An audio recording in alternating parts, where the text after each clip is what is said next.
You remember it, don't you?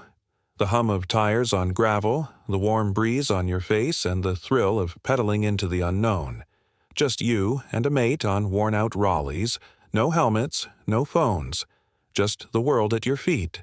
You didn't ask for permission, you just went. Over hills, past allotments, into fields with names you'd made up yourselves. The ice cream vans jingle somewhere in the distance. A shortcut here, a dare there. If you got home before tea, no one asked. Today, it'd be unthinkable. But then, it was just another Saturday. That freedom, and the quiet trust that came with it, was what childhood once meant. And it started young. The Britain of the 1960s wasn't wrapped in bubble wrap. It was wide open, rough around the edges, and utterly alive. Streets echoed with the sounds of skipping ropes, clattering feet, and kids shouting over whose turn it was in goal. There were no smartphones to tether us, no Amber Alerts or GPS trackers. The only tracking system was a parent calling from the doorstep at tea time, voice carried by wind and instinct. Post-war Britain was still patching itself together. Bomb sites lingered as ghostly reminders and irresistible playgrounds. Railway tracks, canal banks, building sites. They weren't off-limits. They were invitations.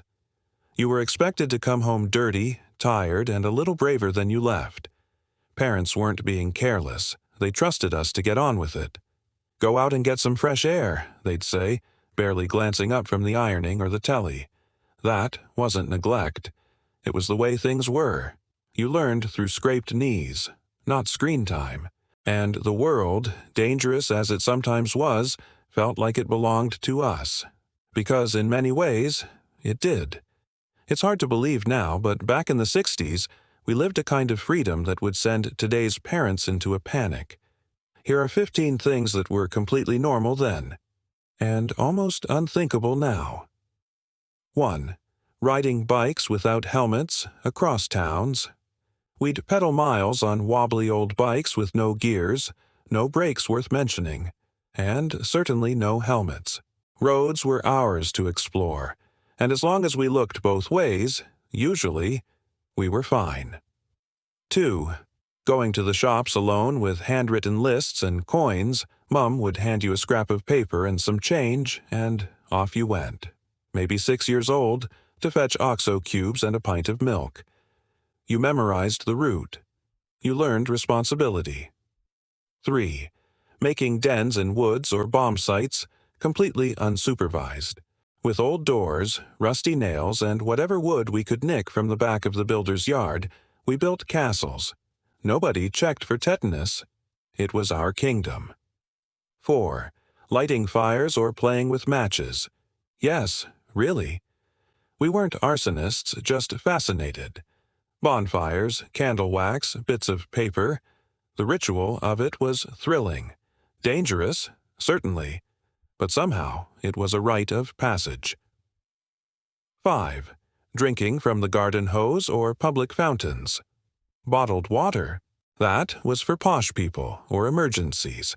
We drank from whatever tap or hose was nearest, and it tasted of rubber, sun, and summer. Ziggs, walking to school alone, aged 6 or 7. Whether it was raining, foggy, or pitch dark in winter, we walked, alone or with mates. The school crossing lady might say hello, but that was the extent of adult oversight.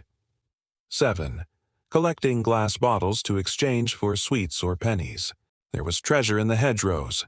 Pop bottles, milk bottles, 5 pence a go. You'd walk all day for a quarter of cola cubes or a sherbet fountain. 8.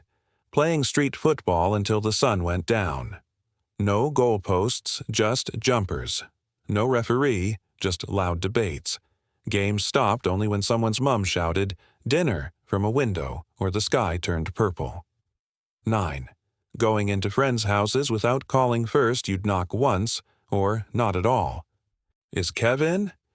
And suddenly, you were halfway through tea or sitting in someone else's living room like it was your own. 10. Building go-karts from scrap wood and prams.